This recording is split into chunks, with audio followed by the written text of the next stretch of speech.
In DC, there's a 15-year difference in life expectancy between Ward 8, which is east of the river, and Ward 3.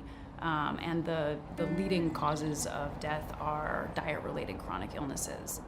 I spend a lot of time getting to food because I don't just shop in Ward 8 because we only have one store. So in order, I see a sale, I'm over here, I'm over there. That's time consuming. And you have to shop strategically because the car fare is so high, especially for people that are not seniors and don't have a senior card, $2 a whop or even more on Metro. So you have to, this is sustaining your whole life is food. I think that there is a myth that poor people don't want access to healthy food. There is an incredible desire to have access to healthy food. And I think that is a convenient myth that gets perpetuated across the country, which allows people not to focus on the kinds of really structural racism that's been in place and the structural inequalities in access to healthy food. I see the food disparity as far as grocery stores. There not being enough in Southeast, in Ward 8 especially, and 7. I have to travel all the way to PG County just to get my groceries. And that's not right. I mean, not when in the other wards you have 6 and 7 grocery stores within blocks of each other. Corner stores are overpriced. They only sell potato chips, sodas, and peanuts, and cigarettes. And a 50 cent for a banana will not do when I can get a pound of bananas for 50 cents at the Safeway. It's not gonna work. The numbers, it's just amazing that it's over 70,000 citizens in Ward 8, and we only have one grocery store.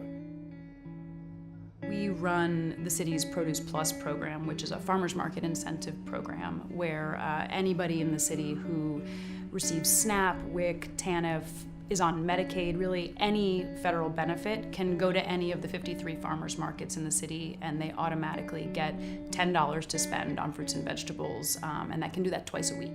We wanted to invest in people really deeply as opposed to just telling their stories, equipping them to tell their own stories, and to be a part of the conversation in a way that's even beyond their own stories, that's about their analysis, that's enriched by their own experience.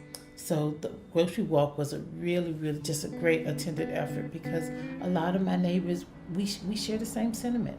We can walk to a corner store to buy something, but it's not healthy.